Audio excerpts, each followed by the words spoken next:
Hello and welcome to achievers 5 dear learners of IGNOU MS psychology. आपके MAPC first year के syllabus को हम लेकर चल रहे हैं, जिसमें एमपीसी 001 के ब्लॉक 1 की यूनिट 1 को हम कंप्लीट कर चुके हैं।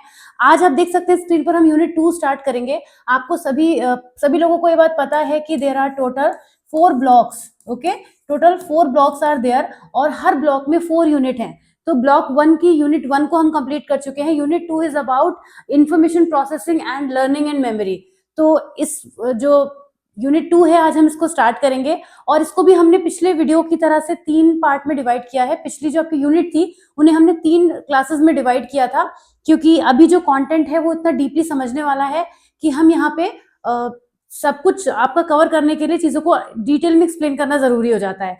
आज के वीडियो में हम जो टॉपिक लेंगे वो एक तो इंट्रोडक्शन की बात करेंगे और इस लर्निंग एंड मेमोरी को अंडरस्टैंड करेंगे, और इसके अलावा ये दोनों चीजों को हम अंडरस्टैंड करेंगे, इसे भी हमें समझना होगा और प्रिंसिपल्स की हम बात करेंगे। तो इतना पार्ट हमारा पार्ट 1 में रहेगा, ये वाला पार्ट हमारा 2 में रहेगा और इस वाले पोर्शन को हम 3 पार्ट में कवर करके समराइज करेंगे। ऑलराइट, तो चलिए बिना किसी डिले के आज की इस वीडियो की शुरुआत करते हैं, जिसमें हम शुरुआत करेंगे कि ये जो हमारा क्लास है ये किस बारे में बात कर रहा है। सबसे पहले इंट्रोडक्शन एक बार क्विकली देख लेते हैं। One of the most fascinating and mysterious properties of the brain, its capacity to learn or its ability to change in response to experience and to retain that knowledge throughout an organism's lifetime। बहुत कुछ हम अपनी cognitive abilities की वजह से acquire करते हैं, लेकिन उसको store करने की capacity भी हमारे अंदर होनी चाहिए, क्योंकि हम बहुत कुछ सीख तो लेते हैं, लेकिन क्या हम उसको memorize कर पाते हैं? हमारी जो मेमोरी है वो भी हमारी एक एबिलिटी है, कॉग्निटिव एबिलिटी है, यानी कि चीजों को स्टोर करने की, क्योंकि मेमोरी बहुत इंपॉर्टेंट रोल प्ले करती है और इसको हम ग्रांटेड पे नहीं ले सकते। अगर मेमोरी फेल हो जाती है तो बहुत सारी प्रॉब्लम्स के थ्रू हम आते हैं। इस पर बेस्ड डिफरेंट डिसऑर्डर्स हैं, डिसीजेस भी हैं। जब मेमोरी से रिलेटेड इश्यूज होते हैं तो लोग बहुत सारी प्रॉब्लम से सफर करते हैं। तो ये काफी इंपॉर्टेंट पॉइंट यहाँ पे बन जाता है। इस क्लास की अगर हम बात करें तो हम लर्निंग और मेमोरी के कॉन्सेप्ट को अंडरस्टैंड करेंगे। ये एक बहुत इंपॉर्टेंट टॉपिक है। मैं आपको बताते चलूं कि ये जो है आपका लॉन्ग क्वेश्चन और शॉर्ट में भी, 6 मार्कर में भी, यानी सेक्शन बी में भी इसमें से क्वेश्चन पूछे जाते हैं टाइप्स ऑफ मेमोरी पर। और लर्निंग और मेमोरी का कॉन्सेप्ट तो आपको एज एन इंट्रोडक्शन समझना है, क्योंकि आप जब लॉन्ग लिखें चाहे 6 मार्कर का क्वेश्चन लिखें, आपको इंट्रोडक्शन तो उसमें बैकग्राउंड में थोड़ा लिखना ही होता है, तो ये सब आपको समझना होगा। उसके बाद हम कॉग्निटिव इन्फॉर्मेशन प्रोसेसिंग क्या होती है समझेंगे और इसकी थ्योरीज को समझेंगे, जो नेक्स्ट वीडियोस में आएंगी, अपकमिंग वीडियोस में आएंगी। लेकिन आज जो है हम इन 2 टॉपिक्स को यहाँ पर ऑब्जेक्टिव्स में भी कवर करने वाले हैं। ऑलराइट, चलिए तो फटाफट से हम आ जाते हैं कि लर्निंग एंड मेमोरी क्या है। Learning is acquiring new knowledge. Learning अगर वर्ड पे हम फोकस करें, मैं कई बार अपने वीडियोस में आपको ये चीज बताती हूँ और आप लोग बहुत अच्छे से उसको समझते भी हैं कि लर्निंग में अगर हम फोकस करें, और तो यहाँ से हमें नजर आता है, इतना पार्ट अगर हम देखें तो होता है अर्निंग, मतलब कुछ नया गेन करना, कुछ एक्वायर करना इज अबाउट लर्निंग, राइट। तो लर्निंग वर्ड जो है वो न्यू नॉलेज को एक्वायर करना, बिहेवियर को एक्वायर करना, स्किल को एक्वायर करना, वैल्यूज सीखना, कोई भी ऐसी चीज जो हमारे अंदर नई आती है, हमसे जुड़ती जाती है और हमें एक डिफरेंट पर्सन बनाती जाती है, वो सब कुछ हमारी लर्निंग का पार्ट होता है। लेकिन लर्निंग के केस में हम बहुत सारी चीजों को देखते हैं। जैसे डोमेन्स की बात अगर हम करें तो बेंजामिन ब्लूम ने इसके 3 डोमेन्स दिए हैं, राइट। सबसे पहले हम बात करेंगे कॉग्निटिव की। यहाँ पे कॉग्निटिव आता है। कॉग्निटिव का मतलब हो गया, कॉग्निटिव तो आप पिछले वीडियोस में समझ कर ही आए हैं, कॉग्निटिव साइकोलॉजी ही है आपका ये वाला जो पेपर है। कॉग्निटिव, साइकोमोटर, अफेक्टिव, 3 डोमेन होते हैं, तीनों को हम यहाँ पे समझेंगे। पहले तो कॉग्निटिव से स्टार्ट करेंगे। 3 डोमेन्स की बात करते हैं। ये एक बड़ा टॉपिक है और डिटेल में मैंने इस पर एक डिटेल्ड वीडियो भी बनाया हुआ है, उसका लिंक मैं आपको डिस्क्रिप्शन में दे दूंगी, नहीं तो आप प्लेलिस्ट में जाके सर्च भी कर सकते हैं। कॉग्निटिव, साइकोमोटर और अफेक्टिव 3 हमारे डोमेन होते हैं लर्निंग के। कि एक कॉग्निटिव का मतलब हो गया जिन चीजों को हम माइंड के थ्रू परसीव करते हैं, राइट। जिन जो भी इंफॉर्मेशन, जो भी एक्टिविटीज हमारी होती हैं, जब वो हम मेमोराइज कर पाते हैं कॉग्निटिव लेवल पर। साइकोमोटर में क्या होता है, साइकोमोटर का मतलब होता है हमारे skill based. Psychomotor, motor word का मतलब हमेशा होता है हमारे एक्शंस की फॉर्म में, तो जो चीज हमारे एक्शंस की फॉर्म में नजर आती हैं वो साइकोमोटर में आती हैं। और अफेक्टिव जो वर्ड बना है वो बना है अफेक्शन से। अफेक्शन जो वर्ड है वो इमोशन से जुड़ा है, मतलब इमोशंस और अफेक्शन आप रिलेट कर पाते हैं। तो अफेक्टिव का मतलब होता है वो ऐसी चीजें जिनको हम पसंद करते हैं, अप्रिशिएट करते हैं, लाइक करते हैं। तो क्या होते हैं मेमोरी के ये 3 डोमेन्स, इनको समझेंगे। बेंजामिन ब्लूम ने दिए थे। ये नाम जरूर याद रखिएगा, क्योंकि ये काफी नाम भी याद रखने वाली बात है, ईयर भी याद रखने वाली बात है यहाँ पे, कि 3 मेमोरी के, लर्निंग के 3 डोमेन्स होते हैं। सबसे पहला डोमेन होता है कॉग्निटिव डोमेन। इसका मतलब हो गया कि recall, calculate, discuss, analyse, problem solving etcetera, वो सारे लर्निंग के वो एक्शन जो हमारे ऐसे एक्शंस के फॉर्म में नजर आते हैं जहां पे हम चीजों को कहीं ना कहीं सॉल्व करने की बात कर रहे होते हैं, रिकॉल करने की बात कर रहे होते हैं, कैलकुलेशन जिसमें माइंड का वर्क ज्यादा होता है। लर्निंग का वो पार्ट जहाँ पे माइंड का वर्क ज्यादा होता है वहां पे कॉग्निटिव वाला उसका डोमेन बन जाता है। साइकोमोटर में आपने कुछ लर्न किया मगर उसे एग्जीक्यूट नहीं किया थ्रू फिजिकल एक्शंस, राइट। हर चीज आप अपने माइंड में तो नहीं सोचेंगे, कुछ चीज को आप आउटर वर्ल्ड में रिएक्ट भी करके दिखाएंगे। तो वो सारी चीजें जो होती हैं, डांस करना, swimming, sky drive, driving a car, riding a bicycle, कोई भी ऐसा एक्शन जो आपके फिजिकल स्किल्स की फॉर्म में नजर आने लगे, वो साइकोमोटर डोमेन हो जाता है लर्निंग का। मतलब अब लर्निंग आपकी एग्जीक्यूट जहां पर होने लगती है वो साइकोमोटर डोमेन हो गया।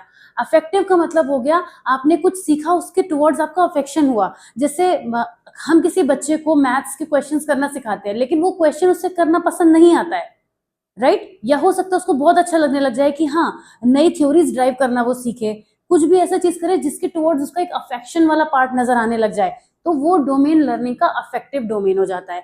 3 डोमेन होते हैं, याद रखिएगा, ये बात बहुत इंपॉर्टेंट है, एक लाइन में जरूर लिखी है लेकिन बहुत इंपॉर्टेंट पॉइंट है ये। अब ये जो तीनों डोमेन होते हैं they are not mutually exclusive. For example in learning to play chess the person will have to learn the rules of the game, cognitive domain हो गया। जब हम चेस खेलने की बात करते हैं तो गेम्स के रूल्स सीखना कॉग्निटिव डोमेन हो गया, क्योंकि यहाँ पे मेंटल एक्शंस परफॉर्म हो रहे हैं। But he also has to learn how to set up the chess pieces on the dashboard या चेस बोर्ड, जब वो अपने बोर्ड पर सब सेटअप करता है तो ये भी उसको सीखना बहुत जरूरी है। Furthermore, later in the game, the person may even learn to love the game itself, value its application in life. इन चीजों को भी उसको गेम पसंद आ सकता है, या वो बहुत दिल से खेलना चाहे, या वो गेम खेलना छोड़ दे, किसी भी तरीके का अफेक्शन हो सकता है, वो नेगेटिव पॉजिटिव, तो वो वाला पार्ट भी इसका लर्निंग का एक डोमेन हो जाता है। ओके, अब आते हैं मेमोरी की तरफ। मेमोरी को जब हम ये एक बहुत इंपॉर्टेंट क्वेश्चन है, यहाँ से ये एक शॉर्ट क्वेश्चन बनाता है। मैं आपको बता दूं ये वाला जो पॉइंट है 6 मार्कर का एक क्वेश्चन आपके लिए बनाता है। आज का जब मैं होमवर्क आपको दूंगी इस क्लास का, तो वहां पे मैं बहुत सारी चीजें आज आप मेरे पास है आपको होमवर्क में देने के लिए, क्योंकि ये पोर्शन ही ऐसा है जहाँ से बहुत सारा कंटेंट बनेगा और इंटरेस्टिंग बहुत है, इजी बहुत है। पिछले वाले वीडियोस में जहां मैं समझ रही थी कि आपको थोड़ा डिफिकल्टी लगेगी, अगर आपने साइकोलॉजी कभी नहीं पढ़ी है तो एकदम से कॉग्निटिव साइकोलॉजी पढ़ना, उसके रूल्स एथिक्स ये सब पढ़ना डिफिकल्ट लग रहा था, लेकिन ये वो चीजें हैं जो आप जनरल लाइफ में बहुत रिलेट करके चलते हैं, तो ये आपके लिए बहुत आसान है। मैं खुद ही ये बात बोल रही हूँ। अब बात करेंगे मेमोरी के बारे में, कि मेमोरी को हम 3 स्टोरेज सिस्टम में डिवाइड करते हैं, short term sensory, short term और लॉन्ग टर्म। इससे पहले कि मैं इस वाले पोर्शन पर आऊं, मैं आपसे कुछ थोड़ी सी बातें करना चाहती हूँ। बातें इन द सेंस कि जैसे आप रास्ते में चल रहे हैं और आप बहुत सारी चीजें अपने आसपास देखते हैं, या आप इस समय जहां पर भी प्रेजेंट हैं वहां पे बहुत सारी चीजें आप देख रहे होंगे। क्या सारी चीजें आपके माइंड में है? क्या आप एक एक चीज के बारे में बता सकते हैं कि आपने जो भी देखा वो आपके माइंड में अभी एग्जिस्ट करता है? हो सकता है आप अभी मेरे कहने पर आप फोकस करना शुरू कर दे, लेफ्ट राइट चारों तरफ देखने लगे और आप उन चीजों को बता सके। तो होता यह है कि जब भी हमारे पास अक्रॉस कोई भी चीजें आती हैं, हम किसी भी चीज को ध्यान से देखते हैं, उस पर अटेंशन पे करते हैं with the help of our sense organs. Sense organs कौन कौन से होते हैं? हमारे 5 सेंस ऑर्गन्स होते हैं। हम चीजों को या तो देखते हैं, सुनते हैं, ये हमारे वो सेंस ऑर्गन्स है सबसे ज्यादा वर्क करते हैं। आईज, इसके अलावा ईयर्स, सबसे ज्यादा सुनना और देखना, 2 काम हम सबसे ज्यादा करते हैं। अभी भी आप इस वीडियो में मुझे देख रहे हैं और मुझे सुन रहे हैं, तो ये 2 चीजें बहुत ज्यादा हो रही हैं। इसके अलावा हम स्मेल भी करते हैं, हम रास्ते से जा रहे हैं और कोई खुशबू हमें आती है, या अपनी किचन से हमें कोई खुशबू आती है तो हमारे सेंस ऑर्गन्स वर्क करने लगते हैं, पर खुशबू आना कम हो जाएगा, टच करना भी थोड़ा कम हो जाएगा, है ना। तो स्किन वाला जो हमारा पार्ट हो गया, टच करना भी कम हो जाएगा, लेकिन सबसे ज्यादा हमारे सेंस ऑर्गन्स जो आईज और ईयर्स वर्क करते हैं। तो जब हम सेंस ऑर्गन्स के थ्रू कोई भी इंफॉर्मेशन रिसीव करते हैं, और सबसे इंपॉर्टेंट बात कि हम कोई भी इंफॉर्मेशन अपने सेंस ऑर्गन्स के थ्रू ही रिसीव करते हैं। आप किसी भी इंफॉर्मेशन, कोई भी चीज हो, इंफॉर्मेशन मतलब that piece of knowledge, that could be anything, हमारे आसपास एग्जिस्ट करने वाली चीज, हम सबको क्या कहेंगे? इंफॉर्मेशन। तो इसीलिए जो वर्ड आपको इन्फॉर्मेशन यहाँ दिख रहा है ना, वो भी इन्फॉर्मेशन वही चीज है। तो इन्फॉर्मेशन को रिसीव करने का सबसे प्राइमरी सोर्स क्या है? हमारे सेंस ऑर्गन्स, राइट। हम किसी चीज को देख रहे हैं, सुन रहे हैं, अब जब हम उसको एक्सपीरियंस करते हैं उसके बाद वो इन्फॉर्मेशन हमारे ब्रेन तक पहुंचती है और चीजें प्रोसेसिंग में आती हैं। लेकिन जो इन्फॉर्मेशन हम अपने सेंस ऑर्गन्स की हेल्प से रिसीव करते हैं, और जितनी भी देर वो हमारे पास रहती है, किसी चीज को देखकर हमने इग्नोर करा, हम आगे निकल गए, हो सकता है वो विद इन अ सेकंड की बात हो, 2 सेकंड्स के लिए हमने किसी चीज पे ध्यान दिया हो, तो वो हमारी सेंसरी मेमोरी बन जाती है। ये सबसे शॉर्टेस्ट मेमोरी होती है, इसको हम बोलते हैं सेंसरी मेमोरी, जिसमें हम क्या करते हैं, ये मेमोरी का पहला टाइप भी है, ठीक है। ये मेमोरी के 3 टाइप भी होते हैं, sensory memory, short term memory and long term memory, 3 type भी होते हैं। ये क्वेश्चन 6 मार्कर में आता है। तो सेंसरी मेमोरी में आप क्या लिखेंगे कि the environment makes available a variety of source of information around us, हमारे आसपास बहुत सारी चीजें होती हैं, but the brain only understand electrical stimulation, the body has special sensory receptor cells that transduce this external energy to something the brain can understand. Language अगर critical लग रही है, let me make it very simple for you, कि हमारा जो brain है वो sense organs के थ्रू ही इंफॉर्मेशन रिसीव करता है और फिर उनको इलेक्ट्रिकल एनर्जी में कन्वर्ट करता है।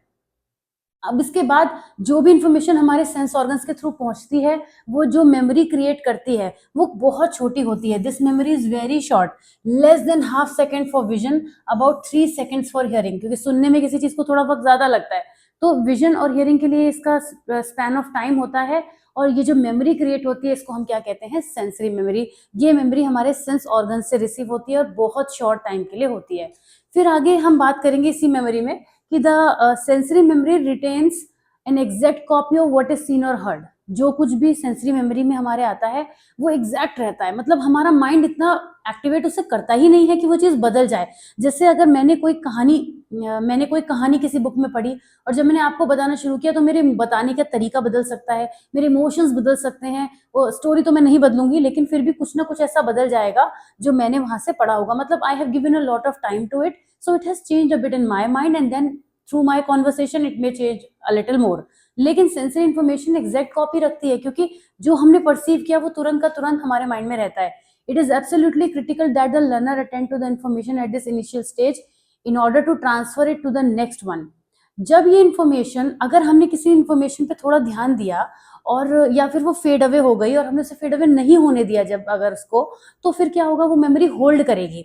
कोई भी चीज अगर रुक गई, स्टे कर गई, तो फिर वो सेंसरी नहीं रही, वो आगे बढ़ गई। ऐसे समझिए कि जो हमारी सेंसरी मेमोरी होती है, यहां पर आएंगे हम पहले, जो हमारी सेंसरी मेमोरी होती है, ठीक है, जिसको हम SM शॉर्ट में बोलते हैं सेंसरी मेमोरी, ये अगर रुक गई, ये सेंसरी मेमोरी ही तब है जब ये बहुत short of span of time के लिए है, लेकिन अगर ये थोड़ा भी रुक गई तो ये बन जाती है शॉर्ट टर्म मेमोरी। मैं बहुत आराम से सुंदर सुंदर लिखने की कोशिश करूंगी, क्योंकि मैं जल्दबाजी में काफी गंदगी कर देती हूँ, फिर आपको समझ नहीं आता होगा। तो सेंसरी मेमोरी जो है वो शॉर्ट टर्म में कब कन्वर्ट होगी, जब वो शॉर्ट टर्म के लिए रुकेगी। ये टर्म शॉर्ट नहीं है, ये तो शॉर्टेस्ट है, तो इतना कम है कि इसीलिए हम इसको सेंसरी मेमोरी कह रहे हैं। लेकिन जब ये आगे बढ़ेगी और थोड़ा भी रुकेगी तो इस तरीके से क्या होगा, ये शॉर्ट टर्म मेमोरी में कन्वर्ट हो जाती है।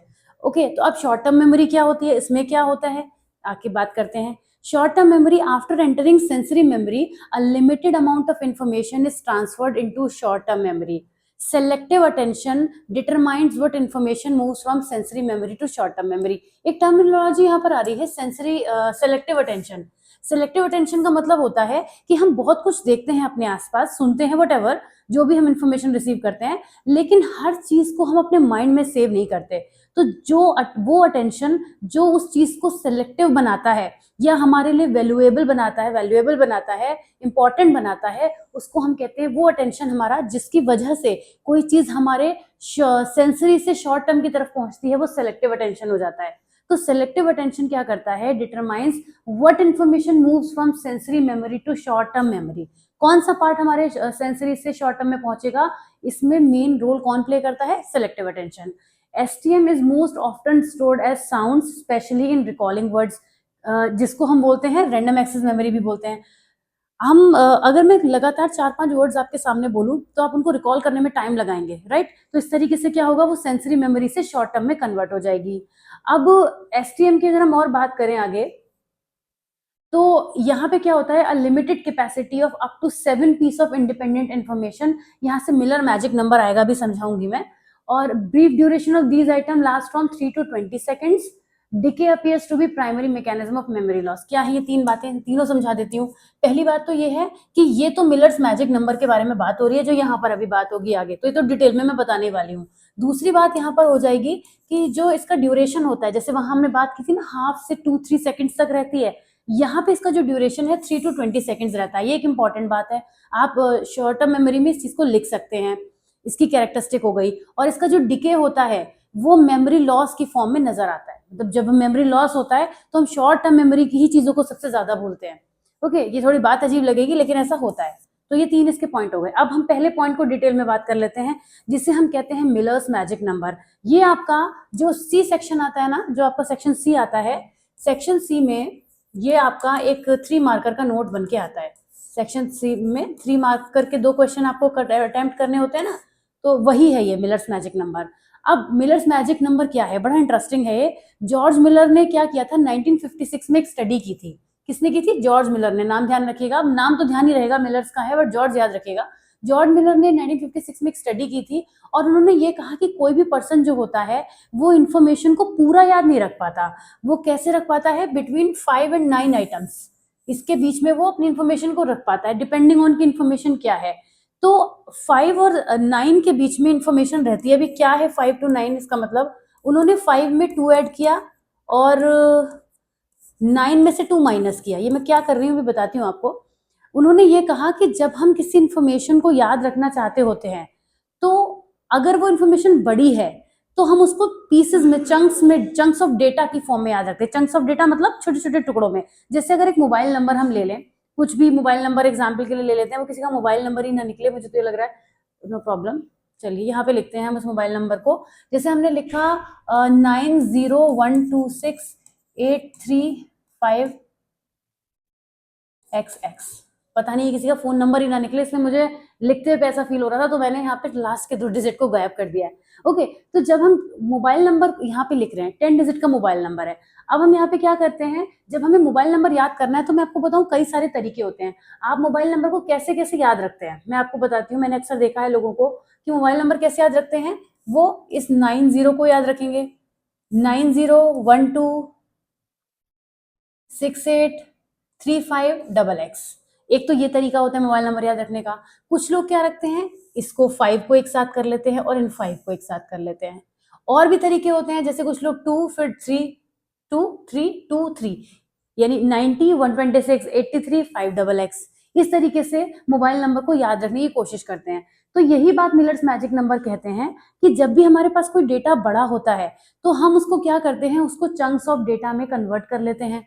और हमारी जो मैक्सिमम कैपेसिटी है, हम एक एक करके डिजिट याद नहीं रखते। हमारी मैक्सिमम कैपेसिटी क्या है, या तो हम 5 को एक साथ बोलेंगे, एक साथ 5 डिजिट्स को हम मैक्सिमम कर सकते हैं, या 9 से नीचे अगर हम जाएं तो 7 की डिजिट्स हम ले सकते हैं। ऐसा इन्होंने कहा था, तो 7 को इन्होंने मिलर्स मैजिक नंबर का नाम दिया।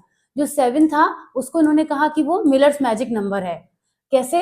जब भी कोई इंफॉर्मेशन रिट्रीव की जाती है, माइंड में सेव करने की कोशिश की जाती है, पहले रिट्रीव तो बाद में होगी, पहले जब सेव की जाती है, depending on the information applying a range of +2 और -2, the number 7 became known as Miller's magic number. The number of items which can be held in short term memory at any one time. ये 7 क्या है? 7 को इन्होंने क्यों कहा ये millers magic number है? क्योंकि ये 7 वो नंबर है जितना हम मैक्सिमम याद करके रख सकते हैं। अगर हमारे पास कोई भी इंफॉर्मेशन है डिजिट्स की फॉर्म में या वर्ड्स की फॉर्म में, तो मैक्सिमम कोई भी पर्सन 7 कर सकता है, और 7 से नीचे तो ऑफ कोर्स कर ही सकता है। तो 7 नंबर को कहा गया कि ये मिलर्स मैजिक नंबर है। मिलर ने दिया था, इसलिए उन्होंने अपने नाम का मैजिक नंबर बना दिया। और शॉर्ट टर्म मेमोरी में इतने ही डेटा को हम एक बारी में सेव कर सकते हैं। हम ये कहें कि हम किसी से बहुत ज्यादा क्यों नहीं कर सकते। अब इस 9 का क्या रोल है, अगर आपको कंफ्यूजन है कोई, तो मैं बता दूं कि कुछ एक्सेप्शंस भी होते हैं। जैसे क्लास में होता है ना, सब बच्चों के 100 में से 80 90 तो नहीं आते, और सब बच्चों के 20 30 भी नहीं आते। कुछ बच्चे ऐसे होते हैं जो बहुत अच्छे मार्क्स लाते हैं, तो ये वही वाले टॉपर हैं जो 9 डिजिट्स तक भी याद कर पा रहे थे। ऐसा पहले उन्होंने एक्सपेरिमेंट करके देखा कि जब उन्होंने डेटा लर्न करने के लिए दिया तो कुछ लोग जो थे वो 9 डिजिट्स तक चीजों को कर पा रहे थे, और कुछ जो थे वो 5 तक कर पा रहे थे। तो उनको एवरेज तक पहुंचना जरूरी था। भाई हम एक ऑन एन एवरेज ही तो बात करेंगे। अगर हमारे पास कुछ लोगों ने 9 तक का डेटा लर्न कर लिया, कुछ 5 तक का कर पाए, तो हम ये थोड़ी कहेंगे कि हाँ 5 तक का ही है या 9 तक का ही है। तो एक एवरेज लिया गया, और एवरेज लेने पर वो +2 -2 करने का मतलब ये है कि एवरेज लेना। तो 7 निकल कर आया, जिसको हम मिलर्स मैजिक नंबर कहते हैं। ठीक है, Miller himself stated that his magic number was for item with one aspect. His work is based on subject listening to a number of auditory tones that varied only in pitch. उन्होंने different numbers different pitch में create करे और हर बार अलग तरीके से उसको डिफरेंटली सेपरेटली प्रेजेंट किया। Subject was asked to identify each tone relative to the other as she had already heard by assigning it a number. और इस तरीके से 5-6 टोन के बाद क्या होने लगा, सब्जेक्ट कंफ्यूज होना शुरू हो गया। आपको ही मैं अगर बहुत सारे नंबर्स दे दूं तो कुछ देर तक तो आप सुनेंगे, आप याद रखेंगे। जैसे कि मैं अभी अपनी एक नीस के साथ में बहुत इंटरेस्टिंग गेम खेल रही थी, जहाँ पे मुझे एक फ्रूट का नेम लेना था और उसको दूसरे फ्रूट का नेम लेना था। लेकिन जब वो फ्रूट का नेम ले रही थी तो उसने मेरे वाले फ्रूट का भी नेम लिया, फिर जब मैंने लिया तो मेरे पास अब 3 फ्रूट्स के नेम हो गए। इस तरह से करते करते मैं 5 फ्रूट्स तक ही पहुंच पाई या 6-7 तक पहुंच पाई, इस तरीके की चीजें करी गई। तो ये एक मेमोरी बेस्ड गेम ही है, छोटे बच्चे खेलते हैं। तो उस गेम में यही हो रहा था कि हम दोनों में से कोई भी 6-7 के ऊपर नहीं जा पा रहा था। हम उतने फ्रूट्स बताने के बाद कंफ्यूज हो जा रहे थे कि बीच में कोई ना कोई मिस हो जा रहा था, है ना। इस तरीके के गेम्स आप भी खेलते होंगे। तो इसी तरीके से सब्जेक्ट जो थे वो कंफ्यूज होने लगे और उनकी कैपेसिटी धीरे धीरे डाउन होने लगी। लेकिन एक्सेप्शंस भी थे वहां पर, ऐसे भी बच्चे होंगे जो 9 तक वो फ्रूट्स बोल पाएंगे। मैं नहीं बोल पाई थी, टू बी ऑनेस्ट। मैं बीच में ही अटक गई थी, यहाँ पे 7 तक आ गए, 6 तक आ गए। तो इस तरीके से क्या हुआ, ये एक क्रिएशन किया गया जिसको जॉर्ज मिलर ने मिलर्स मैजिक नंबर का नाम दिया। राइट, ये एक एक्सपेरिमेंट था जिसकी हेल्प से मिलर्स मैजिक नंबर निकल कर आया।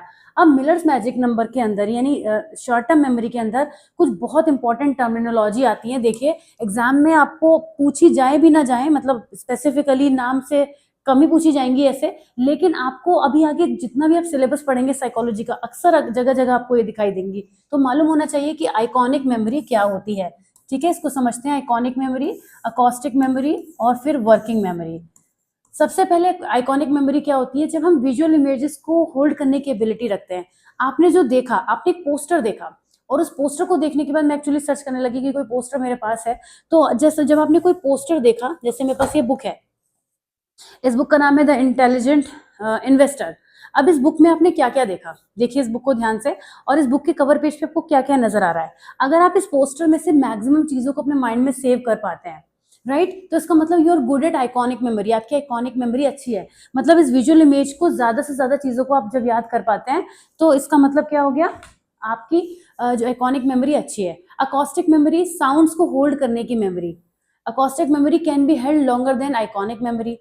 सुनी हुई चीजों को हम ज्यादा ध्यान रख पाते हैं, देखी हुई चीजों का ऑफ कोर्स रोल होता है। आप एक चीज नोटिस कर रहे हैं जो मैंने आपको शुरू में बताई थी, हमारा विजुअल और ऑडिटरी पर ही ज्यादा फोकस है, क्योंकि यही वो मेमोरीज हैं जो हमारी ज्यादा होल्ड होती हैं। ओके, तो ये हो गई हमारी अकॉस्टिक मेमोरी। तो याद रखिएगा, अकॉस्टिक वर्ड आपने म्यूजिक में कई बार सुना होगा। तो acoustic is from for hearing and iconic is for visuals, right. तो 2 बातें याद रखिएगा। वर्किंग मेमोरी का सबसे इंटरेस्टिंग है, क्योंकि शॉर्ट टर्म मेमोरी को ही वर्किंग मेमोरी कहते हैं। शॉर्ट टर्म मेमोरी को ही हम वर्किंग मेमोरी भी कहते हैं, and relates to what we are thinking about at any given moment and time. Working memory यानी शॉर्ट टर्म मेमोरी क्या, जो प्रेजेंट में होती है। चीजें शॉर्ट टर्म के लिए वही रहेंगी जो प्रेजेंट में होंगी। पास्ट की कहाँ आपको इतना क्विकली तरीके से याद आ जाएगी, और वैसी याद आएगी ही नहीं अगर याद आ भी गई तो ये बेसिकली कॉन्शियस मेमोरी कहलाती है। कॉन्शियस का मतलब होता है जो प्रेजेंट में होता है। प्री कॉन्शियस का मतलब होता है जो थोड़ा और पीछे चला गया है, लेकिन अगर उससे कोशिश करेंगे तो वो तुरंत आगे आसानी से आगे आ जाएगा।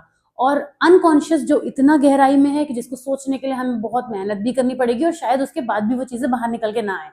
तो कॉन्शियस मेमोरी भी इसको हम कहते हैं, वर्किंग मेमोरी भी कहते हैं, और शॉर्ट टर्म मेमोरी तो कहते ही है। तो 3 नाम निकल के आ गए यहाँ से, राइट। अब मैं लिखने रही हूँ, आप ध्यान में रखिएगा। It is created by our paying attention to an external stimulus and internal thought और बोथ। तो ये हमारी वर्किंग मेमोरी होगी, इसको पढ़ लीजिएगा, राइट। तो आगे बढ़ा जाए, लॉन्ग टर्म मेमोरी पे आते हैं, क्योंकि हमारा आज का वीडियो जो है वो मेरे ख्याल से 20 मिनट्स का तो हो गया है और टॉपिक अभी काफी है। लॉन्ग टर्म मेमोरी की जब हम बात करते हैं, this is relatively permanent storage. एक पिक्चर मैंने अभी बनाई थी थोड़ी देर पहले, जिसपे पहले आपको दिखाया था कौन सी थी हमारी, सबसे पहले सेंसरी मेमोरी थी। जब वो हमारे पास थोड़ी सी देर के लिए रुकी तो वो शॉर्ट टर्म मेमोरी में कन्वर्ट हो गई, जिसको हम वर्किंग मेमोरी भी कहते हैं, अभी हम पढ़ के आए हैं। अब अगर ये मेमोरी और लंबे टाइम के लिए रुक जाए तो यही बन जाती है लॉन्ग टर्म मेमोरी। मतलब, पर ये बनती कैसे है, ये बनती है लगातार रिहर्सल से, रिकॉलिंग से, चीजों को याद कर करके दोबारा करने के लिए। लॉन्ग टर्म मेमोरी की जरूरत आपको अपने एग्जामिनेशन में पड़ती है। ये जो टॉपिक आप पढ़ रहे हैं, ये सेंसरी मेमोरी का एग्जाम्पल नहीं है, ये शॉर्ट टर्म मेमोरी का एग्जाम्पल भी नहीं है, क्योंकि इनको आपको याद में रखना होगा, तभी आपकी लॉन्ग टर्म में जाएंगे। कोई भी इंफॉर्मेशन जब लॉन्गर पीरियड के लिए हमारे स्टोरेज सिस्टम में स्पेस बना के रहने लग जाती है, तभी हम उस मेमोरी को कहने लग जाते हैं long term memory. This is relatively permanent, of course permanent होगी क्योंकि ज्यादा देर के लिए रुकती है। और the process of transferring information from STM to long term memory involves the encoding और कंसोलिडेशन ऑफ इंफॉर्मेशन। कंसोलिडेशन का मतलब होता है कोई चीज कितनी कितनी वैल्यूएबल है या कितनी इंपॉर्टेंट है, जिसको हम अपने पास स्टोर करना चाहते हैं, राइट। कंसोलिडेट करना, किसी चीज को सेव कर लेना, एनकोड करना। This is not a function of time, that is the longer a memory stayed in STM the more likely it was to be placed into long term memory. जितना ज्यादा देर यहाँ पर रुकेगी उतना ही चांसेस है कि वो लॉन्ग टर्म में कन्वर्ट हो जाएगी। थोड़ी देर के लिए रुकेगी तो शॉर्ट टर्म रहेगी। In this process of organization, the meaningfulness or emotional content of an item may play a greater role in the retention into LTM. अगर हम किसी बच्चे को कोई बात समझाते हैं, ये लाइन एक्सप्लेन कर रही हूँ मैं आपको, हम किसी बच्चे को कोई बात समझाते हैं कि बेटा आपको ऐसा करना चाहिए, वैसा नहीं करना चाहिए, ये करना चाहिए, वो नहीं करना चाहिए, तो जब हम उसमें इमोशंस डाल देते हैं, उस बात पे जोर डाल देते हैं, एम्फेसिस करते हैं, उसकी इंपॉर्टेंस ज्यादा हाईलाइट करते हैं, तो बच्चा उस बात को अपने माइंड में लंबे समय के लिए याद रख पाता है। और चलते फिरते कोई बात अगर हम बताएंगे तो वो उतना ध्यान नहीं रहेगा उसको। तो ये भी ध्यान देने वाली बात है कि हमने जो इन्फॉर्मेशन दी है वो कितनी मीनिंगफुलनेस उसमें है और कितना इमोशनल कंटेंट उसमें प्लेस किया गया है, वो भी उसको लॉन्ग टर्म बनाने में इंपॉर्टेंस देगा, है ना। यानी अगर आप इस चैप्टर को बार बार पढ़ेंगे, गहराई से समझेंगे, इसके एक पॉइंट को समझेंगे, तो फिर इसकी मीनिंगफुलनेस बढ़ जाएगी और ये आपके लॉन्ग टर्म में सेव हो जाएगा। We must find ways to make learning relevant and meaningful enough for the learner to make the important transfer of information to long term memory. Learning जब स्टूडेंट्स के केस में आती है या कोई भी इंफॉर्मेशन जिसको हम प्रॉपर एक्चुअली लर्निंग करना चाहते हैं, लर्निंग के लिए हमें लॉन्ग टर्म मेमोरी की जरूरत पड़ती है। शॉर्ट टर्म और सेंसरी मेमोरी तो केवल उस इंफॉर्मेशन को हमारे पास लाने का काम करती है। एक चीज और समझिएगा, लॉन्ग टर्म मेमोरी भी यहीं से चलकर आई है, ये डायरेक्ट कहीं से आपके पास नहीं आती है कि आपके पास आ जाएगी। ये प्रोसेस है पूरा कि पहले ऑफकोर्स आप किस चीज को सेंसरी एक्सपीरियंसेस के थ्रू गेन करेंगे, उसके बाद आप उस पर थोड़ा ध्यान देंगे और फिर वो रिहर्सल्स की हेल्प से, इलेबोरेशन की हेल्प से लॉन्ग टर्म में कन्वर्ट होगी। तो डायरेक्ट लॉन्ग टर्म मेमोरी कुछ नहीं होती है, वो इसी स्टेप से बन के आती है। इसीलिए ये इसके 3 स्टेप्स भी होते हैं, ये इसके मेमोरी के 3 टाइप भी होते हैं, ठीक है। तो हमने यहाँ पे क्या समझा, तीनों टाइप की मेमोरी को समझ लिया जो आपकी एग्जामिनेशन में पूछी जाती है। और ये सब कुछ अब आप पढ़ लीजिएगा, यही सारी बातें हैं जो हमने पढ़ी है। एक इंपॉर्टेंट चीज यहाँ पे मुझे स्कीमास नजर आ रहे हैं जो मैं आपको बताती चलूं कि स्कीमास क्या होते हैं। स्कीमास एक साइकोलॉजी में यूज होने वाली बहुत इंपॉर्टेंट टर्म है जो हमारी कॉग्निटिव साइकोलॉजी से जुड़ी है, मेमोरी से भी जुड़ी है। Schemas are mental model of the world. Information in long-term memory is stored in interrelated network of these schemas. Schemas का मतलब होता है कि कोई भी पिक्चर जो हम अपने माइंड में बनाते हैं, एक माइंड में बनने वाला मैप, एक माइंड में बनने वाली इमेज, इन्हें हम स्कीमास कहते हैं। फॉर एग्जाम्पल, मैं आपके सामने कोई भी वर्ड बोलूं और उसकी पिक्चर आपके माइंड में अगर बन रही है तो इसका मतलब वो उसका स्कीमाज है, उसकी स्कीमा है वो जितने स्ट्रॉन्ग हमारे स्कीमाज होंगे उतनी ही लॉन्ग टर्म मेमोरी हमारी लॉन्गर पीरियड के लिए रहेगी। Thus in turn form intricate knowledge structures. Related schemas are linked together in information that activates one schema or to activates other that are closely linked. जब हम किसी बच्चे को कोई स्टोरी सुनाते हैं, छोटे बच्चे का एग्जाम्पल ले लेते हैं, अगर हम बच्चे को कोई स्टोरी सुनाते हैं तो जो जितनी भी स्टोरी में हम कॉन्सेप्ट यूज करेंगे, जितने भी हम स्ट्रक्चर्स यूज करेंगे, जो भी बातें यूज करेंगे, उनकी पिक्चर क्लैरिटी से तब बनकर आएगी जब हमारी स्टोरी क्लियर होगी, है ना। तो यहाँ पे जो स्कीमाज होते हैं वो क्या करते हैं, एक से दूसरे को लिंक करा देंगे। जैसे बच्चा यूनिवर्स के बारे में नहीं जानता और अगर हम उसको उस बारे में बताना शुरू करें कि ये प्लैनेट्स होते हैं, सोलर सिस्टम होता है, इस तरीके से चीजें होती हैं, तो उसके माइंड में स्कीमास क्लियर नहीं होंगे। स्कीमास बनने के लिए पहले जो नॉलेज बेस है वो भी क्लियर होना चाहिए। अभी मैं ही आपको कुछ भी बताना शुरू कर दूं ऐसे टॉपिक के बारे में, या आप मुझे बताना शुरू कर दें जिसकी इन्फॉर्मेशन म्यूचुअली हम नहीं जानते हैं, हमारे पास क्लैरिटी नहीं है उसकी इन्फॉर्मेशन के बारे में, तो उसके स्कीमास बनने भी मुश्किल हो जाएंगे। This is how we recall relevant knowledge when similar information is presented. अगर हमारे माइंड में स्कीमास क्लियर है या स्कीमास बनने की जो हमारी कैपेसिटी है वो अच्छी है बिकॉज ऑफ द नॉलेज, तो क्या होगा, सिमिलर केस को हम इजीली ग्रास्प कर लेंगे। सिमिलर बात समझाने में हमें ना प्रॉब्लम होगी ना समझने वाले को प्रॉब्लम होगी। तो स्कीमास का भी हमारे जो ब्रेन में सिस्टम है वो सही तरीके से बनना चाहिए। अब ये कहते हैं कि since long term memory storage is organised into schemas, instructional designers should acting existence schemas before presenting new information. Schemas के केस में हमें क्या करना चाहिए कि अगर हम कोई नई इन्फॉर्मेशन बताने जा रहे हैं तो कोशिश ये करनी चाहिए कि पहले से जानने वाली इन्फॉर्मेशन का यूज करते हुए नई इन्फॉर्मेशन की तरफ लेकर जाया जाए। और ऐसा होता भी है, हम आपको वही कोई चीज नई बता रहे हैं तो कुछ ना कुछ पिछला से कनेक्ट करके बताएंगे। जैसे मैंने जब आपका ये सिलेबस स्टार्ट किया था तो कॉग्निटिव साइकोलॉजी समझाने के लिए पहले कॉग्निशन वर्ड समझाया, और कॉग्निशन को भी समझाने के लिए मैं आपके brain, mind, activities, mental actions, इनकी तरफ आपको लेकर गई। तो यही चीज थी कि जिन चीजों की पिक्चर मैं आपके माइंड में पहले बना पाई, उसी से ले जाते हुए मैं आपको आगे ले जा पाई। अगर मैं डायरेक्ट कॉग्निटिव साइकोलॉजी पे लेक्चर देना शुरू कर देती तो जो टॉपिक्स आपको नहीं समझ में आ रहे हैं, मतलब अगर आप कॉग्निशन नहीं जानते, आप मेंटल एक्टिविटीज नहीं जानते, आप थिंकिंग, परसेप्शन, ये तो सब जानते थे आप, तो इसी से हम रिलेट करते हुए पीछे हम चलते चले गए। तो इसीलिए जरूरी है कि स्कीमास का इंटरकनेक्टिंग होने से ही हमारी इंफॉर्मेशन स्टेबल होगी, मेमोरी होल्ड कर पाएगी। ओके, तो ये हमारा टॉपिक यहाँ पे कंप्लीट होता है। आते हैं कॉग्निटिव इंफॉर्मेशन प्रोसेसिंग की तरफ। कॉग्निटिव इंफॉर्मेशन प्रोसेसिंग क्या है? इंफॉर्मेशन प्रोसेसिंग का मतलब होता है is the change of information in any manner detectable by an observer. Information का प्रोसेस होना। इंफॉर्मेशन क्या है? अभी हमने कई बार बात करी कि वो सारी चीजें जो हम अराउंड द वर्ल्ड एग्जिस्ट करती हैं वो सब कुछ इंफॉर्मेशन है। उसकी प्रोसेसिंग होना, उसको उसमें चेंज आना जो कि कोई भी ऑब्जर्वर डिटेक्ट कर पाए। कॉग्निटिव साइकोलॉजी की फील्ड में अगर हम बात करें तो इंफॉर्मेशन प्रोसेसिंग ऐसी अप्रोच है जो ह्यूमन थिंकिंग को अंडरस्टैंड करने में हमें हेल्प करती है कि कोई व्यक्ति कैसे सोचता है। भाई वो इन्फॉर्मेशन को देखकर जैसा रिएक्ट करेगा उसकी सोच के बारे में बताया जा सकता है। जैसे कि अगर कोई पर्सन किसी चीज के बारे में बहुत ज्यादा नेगेटिव व्यूज देता है हमेशा, तो हम कहेंगे कि इसकी सोच ही नेगेटिव है, ये तो इसकी तो हर बात में नेगेटिविटी रहती है। ऐसा हम क्यों कर पा रहे हैं? क्योंकि हम उसके इन्फॉर्मेशन के प्रोसेस करने के मेथड को अंडरस्टैंड कर पा रहे हैं। तो ह्यूमन थिंकिंग को वो हमें समझाता है। ये 1940s और 1950s में हमें नजर आया था। एजुकेटर्स इसका बहुत यूज करते हैं क्योंकि लर्निंग जो है वो एजुकेशन से भी जुड़ी हुई एक बहुत ही डीप रूटेड चीज है। लर्निंग तो एजुकेशन का ऐसा इंपॉर्टेंट पार्ट है कि उसके बिना एजुकेशन साइकोलॉजी को पढ़ा नहीं जा सकता। तो एजुकेटर्स भी इस चीज में बहुत ज्यादा इस चीज को यूज करते हैं। ये थोड़ा सा पोर्शन आप स्टडी कीजिएगा, रीड करिएगा, ऐसा कुछ इसमें कोई खास बात नहीं है। आते हैं प्रिंसिपल्स ऑफ इंफॉर्मेशन प्रोसेसिंग की तरफ, और इसके हम यहाँ पे बात करेंगे कि बहुत सारे इंफॉर्मेशन प्रोसेसिंग के प्रिंसिपल्स हैं, लेकिन कुछ बेसिक प्रिंसिपल्स हैं जिनकी हम बात करेंगे। सबसे पहला है first is the assumption of a limited capacity of the mental system. पहला प्रिंसिपल क्या कहता है? थोड़ा सा इस तरफ ले चलते हैं हम अपनी स्क्रीन में। पहला, the first is the assumption of a limited capacity of mental system. This means that the amount of information that can be processed by the system is constrained in some very important ways. Bottleneck or restrictions in the flow and processing of information occur at very specific points.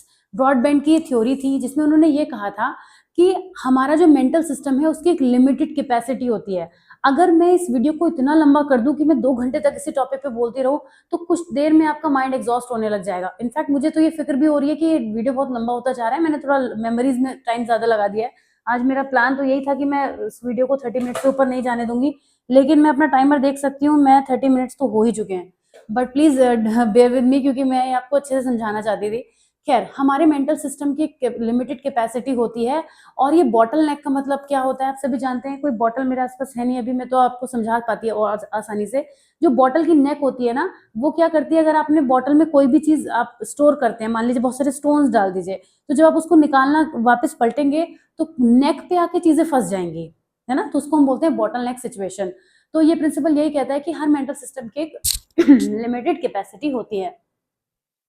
Second principal ये कहता है कि a control mechanism is required to oversee the encoding, transformation, processing, storage, retrieval and utilization of information. ये सब terminology आगे और आएंगी, ज्यादा टेंशन मत लीजिएगा देख के। ये सेकेंड प्रिंसिपल ये कहता है कि किसी भी एनकोडिंग, ट्रांसफॉर्मेशन, प्रोसेसिंग, स्टोरेज, इन सारे मेथड को करने के लिए एक कंट्रोल मैकेनिज्म की रिक्वायरमेंट होती है। मतलब एक प्रॉपर सिस्टम में हमें चलना होता है, यानी कि not all of the processing capacity of the system is available. An execute function that oversees this process will use up some of its capability।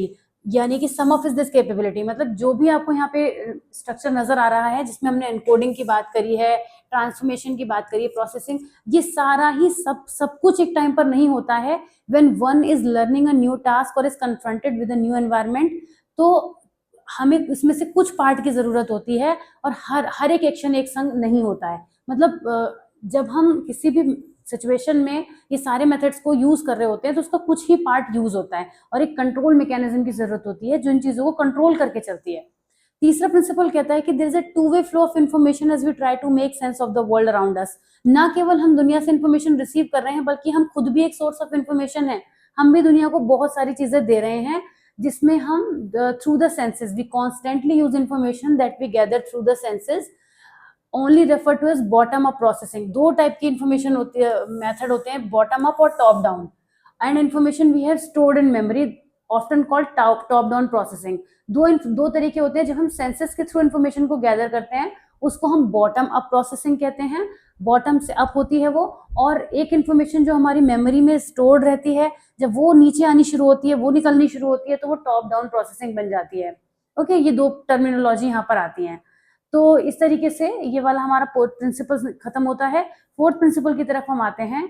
A principle generally accepted by cognitive psychologists is that the human organism has been genetically prepared to process and organize information in specific way।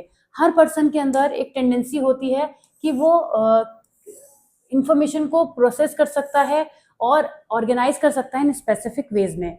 Example के लिए, language development is similar in the human infants regardless of the language spoken by adults और the area in which they live. और हर बच्चा जो है वो language की जब हम बात करें, तो हर बच्चा अपनी लैंग्वेज से धीरे धीरे सीख जाता है, वो चीज़ों को कर लेता है। तो सर्टेन वेज में अपनी इंफॉर्मेशन को प्रोसेस करना और ऑर्गेनाइज करना हर कोई सीख जाता है। तो ये चारों जो प्रिंसिपल्स थे, ये मेमोरी से रिलेटेड थे। जैसे कि हमने बात की थी, आज हम इतना पोर्शन कवर करेंगे और अब होमवर्क का टाइम आने वाला है। मैं आपको होमवर्क देने वाली हूँ कि हम क्या क्या आज आपको समझना है। बहुत कुछ है, काफ़ी सारी चीज़ें हैं। तो चलिए कुछ शॉर्ट नोट बताऊंगी जो आपके एग्जाम में पूछे जाते हैं। जल्दी से आज का होमवर्क नोट कर लीजिए। कहाँ थे हम लोगों ने? स्टार्टिंग यही से की थी, लर्निंग एंड मेमोरी से। तो लर्निंग एंड मेमोरी तो एक इंट्रोडक्शन हो गया। आपको ये वाला पोर्शन, इसका मुझे लिंक आपको शेयर करना है, पिन कमेंट्स में डाल दूंगी, ध्यान से देख लीजिएगा। और ये 3 बेंजामिन ब्लूम के डोमेन्स हैं लर्निंग के। तो पहला चीज हो जाती है आपकी लर्निंग के डोमेन्स। ठीक है, इसे लिख लीजिए कहीं पर। Let's write it somewhere. Let's homework आज का लिख लीजिए आप। आज के होमवर्क में आपको क्या क्या पॉइंट्स नोट करने हैं? डोमेन्स ऑफ लर्निंग,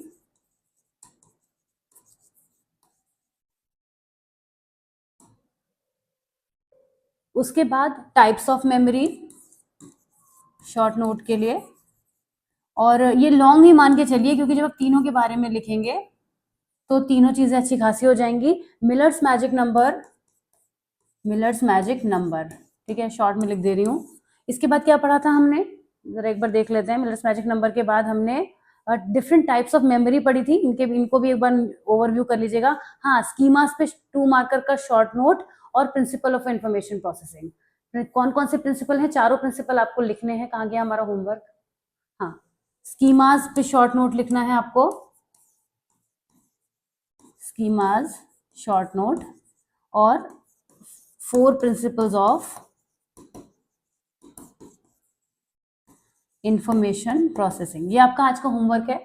इसको अपनी नोटबुक में, जहां भी आप नोट्स बना रहे हैं, वहां पर इनको कर लीजिएगा। इतना पोर्शन आपका एकदम रेडी हो जाएगा। इस बुक को एक बार रीड कर लीजिएगा। जितना पोर्शन आज हमने कवर किया है उसको रीड जरूर कर लीजिएगा। और आई होप कि ये एक्सप्लेनेशन इनफ रहा होगा। थोड़ा सा टाइम हमारा आज के वीडियो का बढ़ गया है, बट एक्सप्लेनेशन भी बहुत जरूरी था। तो अब कुछ भी आपसे एक्स्ट्रा बातें नहीं करूंगी आज के वीडियो से। मैं यहाँ से आपसे विदा लेती हूँ। नेक्स्ट पार्ट में हम मिलेंगे। Please keep supporting like you do. Telegram का लिंक ऑलरेडी अवेलेबल है, आप ज्वाइन कर चुके होंगे। आई होप कि आप यहाँ तक आए हैं तो आपने उसको जरूर ज्वाइन कर लिया होगा। बाकी वीडियो को लाइक कर दीजिएगा, चैनल को सब्सक्राइब कर दीजिएगा। ये एक ऐसी बात है जो मैं कहना भूल जाती हूँ अक्सर। So please do it for me and I will see you soon in the next video. Till then take care, bye bye.